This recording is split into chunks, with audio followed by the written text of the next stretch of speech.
I enjoy funerals. I've been crashing them since I was old enough to read the obituary section. Mayor Walker was murdered, and I know the killer is here. Standing innocently among us, plotting their next move. And watching everything I do. I know I'm close to the truth. I have all the pieces of the jigsaw. I just need to slot them into place.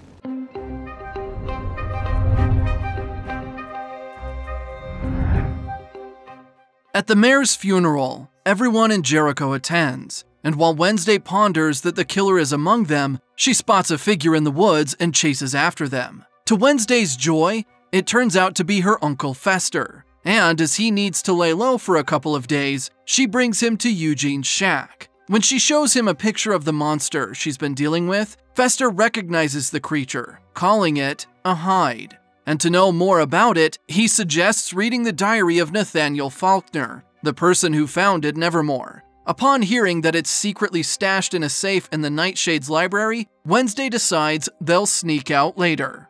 That night, instead of Fester, Wednesday finds Xavier inside the Nightshade secret library. The boy expresses his unhappiness at how Wednesday only reciprocates his friendship with suspicion, and the girl points out the various circumstances that made his presence suspicious. Wednesday knows he likes her, but this time, Xavier denies his attraction to her. After he leaves, Fester appears, having heard everything, much to his niece's dismay. Eventually, he shows her the safe, and after Thing unlocks it, they read about the hide in Wednesday's room.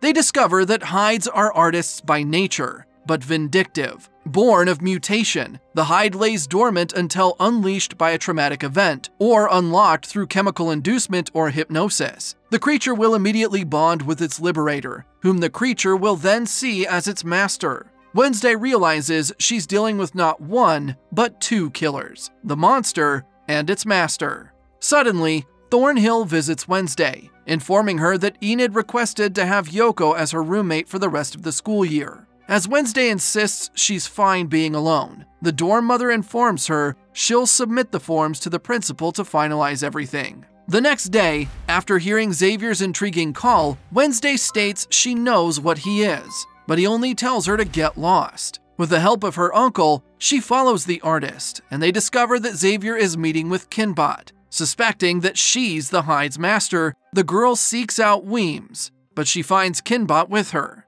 They're discussing the doctor's assessment of Wednesday, and Weems has been telling 𝐤𝐤𝐤𝐤𝐤𝐤 about how her student is slowly embracing Nevermore. Wednesday then volunteers for hypnotherapy, which 𝐤𝐤𝐤𝐤𝐤 is glad to hear. Later, Wednesday shares her suspicion that 𝐤𝐤𝐤𝐤𝐤 used hypnotherapy on Xavier with her uncle, who notices that Tyler is looking at their table. The barista approaches them and meets Fester, and he becomes intrigued when he sees Faulkner's diary on the table. Wednesday explains what a hide is to him, and he states it looks like what he saw that night when he got attacked. When Sheriff Galpin arrives, Fester disappears, and the older Galpin instructs his son to put up posters of a bank robbery suspect, who looks like Fester. After the sheriff leaves, exasperated that his son won't listen to his warnings, Tyler invites Wednesday to a date, not giving her a chance to refuse. That night, Wednesday denies missing Enid, and she instructs Thing to guard the diary, denying once again that she's going on a date. She meets Tyler at Crackstone's crypt, where, inside, he prepares a picnic for her. He makes her watch a horror movie according to her standards, Legally Blonde, which she thanks him for. Eventually, Tyler confesses that he wants them to be more than friends, and though she initially pushes him away, saying she's not girlfriend material, the boy is undeterred. They're about to kiss, but Sheriff Galpin, who's on the hunt for the robber, barges in on them. When Wednesday returns, her room is a mess, and she finds Thing stabbed against the wall. Horrified, she rushes the bleeding hand to Fester, asking for his help.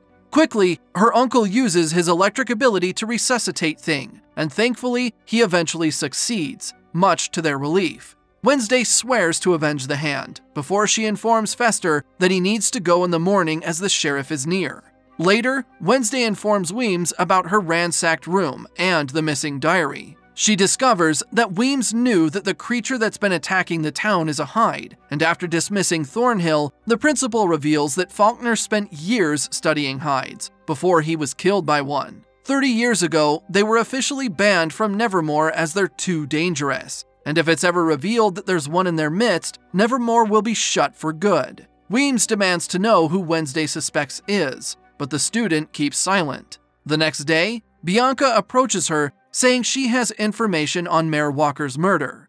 Inside the Nightshade's library, Lucas reveals that his father has been tracking Laurel Gates, who according to some documents, drowned, but her body was never recovered. They also discover that an old heiress bought the Gates mansion, and upon death, gifted it to her caregiver, 𝐒𝐤𝐢𝐬𝐬𝐿, which Wednesday quickly figures out is an anagram for Laurel Gates. She tells them that Laurel is exacting revenge on the people she blames for her family's misfortunes, the mayor, the coroner, her parents, and Nevermore, and that the Hyde is doing her bidding. Sometime later, Wednesday confronts Dr. Kinbot, claiming she's Laurel Gates, and that her Hyde is Xavier, but the therapist doesn't admit to anything. After she leaves, Kinbot calls Weems to report what just happened, but a noise in the toilet interrupts her. When she checks behind the door, Kinbot is attacked, and afterward, Wednesday and Weems hear from the sheriff that the therapist has been killed. Furious, the student goes straight to Xavier, accusing him of being the Hyde. Wednesday then goes through his things, pulling out objects that belong to the victims, much to the artist's bewilderment. Suddenly, the sheriff barges in to arrest Xavier, who then claims that he's being framed by Wednesday. When she returns to her room, she finds Enid, who has decided to remain as Wednesday's roommate. The two make up, before the werewolf asks about Tyler, hinting that he's working the late shift. Wednesday then finds herself at the weather vane, and immediately, Tyler expresses he's sorry about Xavier. Now being ready to become more than friends with him, Wednesday initiates a kiss. However, a vision assaults her, and she sees that the Hyde has been Tyler all along. Shocked, Wednesday runs away, realizing the first boy she kissed is a serial-killing monster. Of course, the first boy I kissed would turn out to be a psychotic, serial-killing monster. I guess I have a type.